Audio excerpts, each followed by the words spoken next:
নমস্কার,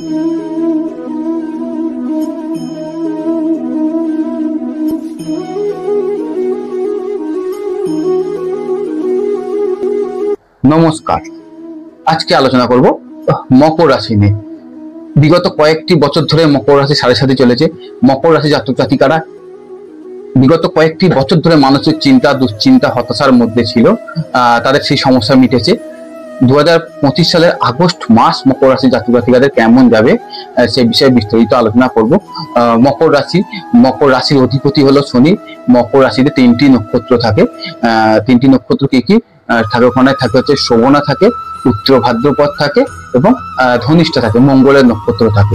মকর রাশির জাতক জাতিকাদের সম্পূর্ণ বিষয়ে ডিটেলসে আলোচনা করব। এডুকেশন কি ধরনের হবে, কর্মের জায়গা কি ধরনের যাবে এবং মকর রাশির জাতক জাতিকারা কিভাবে মুক্তি পাবেন, কি করলে তারা ভালো থাকতে পারবেন, সেটাও আমি এই ভিডিওতে বিস্তারিত আলোচনা করব। তাই আপনার রাশি যদি মকর হয়, আপনি ভিডিওটির সঙ্গে থাকুন।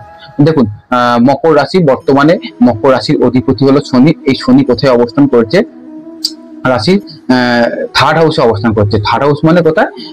মীন রাশি ঘরে অবস্থান করছে। তো মীন রাশিতে থার্ড হাউসে শনি অবস্থান করছে। থার্ড থেকে আমরা কি দেখি? মনের জোর দেখি। থার্ড থেকে আমরা কি দেখি? সাহসিকতা দেখি, সাহস দেখি। তো মকর রাশির জাতক জাতিকা যারা দীর্ঘদিন ধরে কর্মের চেষ্টা করছেন, কাজবাজের চেষ্টা করছিলেন, এবং থার্ড থেকে আমরা কি দেখি? ঘুরে ঘুরে যেসব কাজবাজগুলো বোঝায় সেইগুলো দেখি। তো যারা ঘুরে ঘুরে কর্ম করেন তাদের কিন্তু কর্মের জায়গা যথেষ্ট শুভ।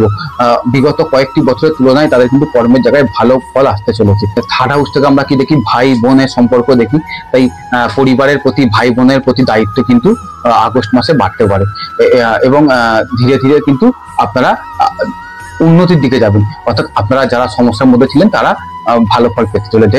কর্মপ্রাপ্তির জায়গায় আপনাদের যথেষ্ট শুভ। আপনারা যারা ব্যবসা করেন, আপনারা যারা জামা কাপড়ের ব্যবসা করেন, যারা শৌখিন জিনিসপত্রের ব্যবসা করেন, যারা খাবার দাবারের ব্যবসার সঙ্গে যুক্ত, যারা ইন্টেরিয়ার ডেকোরেটিং এর ব্যবসার সঙ্গে যুক্ত, ডেকোরেশনের সঙ্গে যুক্ত, যারা হোটেল খাবার দাবারের কোনো ব্যবসা, হোটেলের উপরে যেসব কাজ কারবারগুলো হয় যুক্ত, তাদের কিন্তু কর্মের জায়গা যথেষ্ট ভালো।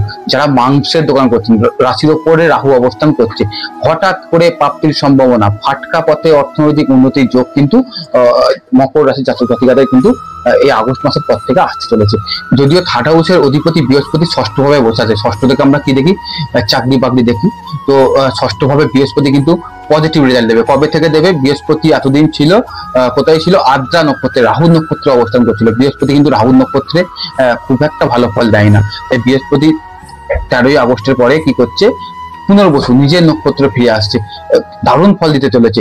অর্থাৎ আপনারা যারা দীর্ঘদিন ধরে চাকরির চেষ্টা করছিলেন, আপনারা যারা চাকরি প্রাপ্তির জায়গায় বারে বারে বাধার সম্মুখীন হচ্ছিলেন, যাদের যাদের কাজের জায়গা ডিস্টার্ব হচ্ছিল, যারা কর্ম পরিবর্তনের চেষ্টা করছিলেন, থার্ড হাউসের অধিপতি, থার্ড হাউস থেকে আমরা কি দেখি? বদলি দেখি। অর্থাৎ থার্ড হাউসের অধিপতি আপনাদের কোথায় বসে আছে? ষষ্ঠভাবে বসে আছে। তাই কর্মের জায়গায় যারা কর্ম পরিবর্তন অর্থাৎ ট্রান্সফারের চেষ্টায় এতদিন ধরে ছিলেন, তাদের কিন্তু সেই সমস্যা তাদের মিটতে চলেছে।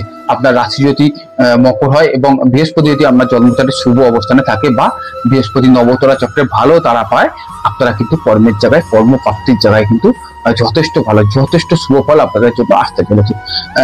আপনাদের মধ্যে এই মাসে একটু মানসিকভাবে একটু ডিপ্রেশনের মধ্যে আপনারা থাকবেন, একটু মনের চিন্তা, হতাশা এগুলো একটু বাড়তে থাকবে। আপনারা যারা দীর্ঘদিন ধরে প্রেমের সম্পর্কে আছেন, তাদের কিন্তু মাসের 15 তারিখের পরে সেই সম্পর্কের জায়গায় কিন্তু কিছুটা ডিস্টার্ব আসতে পারে। এবং আপনাদের যাদের দীর্ঘদিন ধরে বিবাহ হচ্ছিল না, এই নতুন মাস আগস্ট মাস কিন্তু তাদের জন্য খুব একটা শুভ যাবে না। তবে সন্তানের এডুকেশনের জায়গা কিন্তু, বিশেষত সন্তান যদি সায়েন্স নিয়ে পড়াশোনা করে, সন্তান যদি কোনো টেকনিক্যাল লাইন নিয়ে পড়াশোনা করে, আপনার সন্তান বা আপনি যদি ইলেকট্রনিক্স এই ধরনের বিষয়ের উপর পড়াশোনা করেন, পড়াশোনার জন্য যদি বাইরে থাকেন, বিদেশে থাকেন, আপনারা কিন্তু পড়াশোনার জায়গায়, এডুকেশনের জায়গায় আপনার রাশি যদি মকর হয়, আপনি অনেক ভালো যথেষ্ট ভালো শুভ ফল আপনারা পেতে চলেছেন। হেলথ কিন্তু আপনাদের ভোগাতে পারে। কি ধরনের ভোগাতে পারে? দেখুন, আপনার লগ্নপতি হচ্ছে কে? লগ্নপতি শনি বসে আছে কোথায়? থার্ড হাউসে বসে আছে। কি হবে আপনাদের? এবং শনি 13 তারিখের পরে, 13 জুলাইয়ের পরে বক্রি হয়েছে। তো এই শনি কি ধরনের ফল আপনাদের দিতে পারে? আপনাদের হাড়ের সমস্যা, স্পন্ডিলাইসিসের সমস্যা, এবং বাতের সমস্যা, এই ধরনের সমস্যাগুলো কিন্তু আপনাদের আসতে পারে। এবং শনি যেহেতু রেট্রোগ্রেড হয়েছে, লগ্নপতি রেট্রোগ্রেড হয়েছে, থার্ড হাউসে, একটু ভাই বোন পরিবারের প্রতি দায়িত্ব একটু বাড়বে। আমরা যেমন বললাম, একটু সম্পর্কের জায়গাও কিন্তু ডিস্টার্বের জায়গা কিন্তু আপনাদের তৈরি হবে। যারা আপনারা গাড়ি চালান, বাইক চালান, তাদের কিন্তু আমি এই মাসে একটু সাবধানে থাকার পরামর্শ দেবো। মাইগ্রেনের সমস্যা আপনাদের কিছুটা বাড়তে পারে এবং আপনাদের স্কিনের সমস্যাও কিন্তু এই আগস্ট মাসের পর থেকে আসতে পারে। কিন্তু আপনারা নিশ্চিত থাকুন, বিগত কয়েকটি মাস মকর রাশি যদি আপনার হয়, আপনারা যারা খারাপ সময়ের মধ্যে দিয়ে যাচ্ছিলেন এবং আপনাদের 7.5 একটা ভয়ঙ্কর পাঠ আপনাদের জীবনে অতিক্রান্ত হয়েছে, তো আপনারা কিন্তু ঈশ্বরের প্রতি ভরসা রাখুন। এবং জন্ম চার্টে যদি শনি আপনাদের শুভ অবস্থানে থাকে, আপনারা কিন্তু কর্মের জায়গায়, প্রাপ্তির জায়গায়, হঠাৎ করে প্রাপ্তির জায়গায়, লগ্নের উপর রাহু অবস্থান করছে, প্রাপ্তির জায়গায় কিন্তু আপনারা দারুণ ফল পেতে চলেছেন। হঠাৎ করে কিন্তু ডিসিশন নেবেন না। হঠাৎ করে কোনো ডিসিশন নিয়ে হঠাৎ চিন্তা ভাবনার মাধ্যমে, হঠাৎ করে ইনভেস্টমেন্টের মাধ্যমে কিন্তু কিছু টাকা পয়সা আপনাদের নষ্ট হয়ে যাওয়ার সম্ভাবনাও কিন্তু দেখা যাচ্ছে। ঠিক আছে, যারা কৃষিজ দ্রব্যের ব্যবসা করেন বা কৃষিকাজের সঙ্গে যুক্ত, কৃষিজ যন্ত্রপাতি নিয়ে ব্যবসার সঙ্গে যুক্ত, বা যারা কৃষিজ ঔষধ যে হয় না, এর ডিলারশিপ নিয়ে কাজবাজ করেন, তাদের জন্য কিন্তু এই মাস যথেষ্ট শুভ। যারা চাল ডাল বা খাদ্যশস্যের ব্যবসার সঙ্গে যুক্ত, যারা সবজির ব্যবসার সঙ্গে যুক্ত, আপনার রাশি যদি মকর হয়, আপনি যথেষ্ট ভালো। বিগত কয়েকটি বছরের তুলনায় কিন্তু আপনারা ভালো ফল পেতে চলেছেন। তবে একটা উপায় আমি আপনাদের বলতে পারি, যদি আপনাদের মকর রাশি হয় এবং শনি যদি আপনাদের জন্মচাটে খুব অশুভ অবস্থানে থাকে, নেগেটিভ ফলের মধ্যে দিয়ে যদি আপনারা এগিয়ে যান, তো আমি শনিবার আপনাদেরকে মানতে বলবো। এবং এই শনিবারটা আপনারা কিভাবে মানবেন?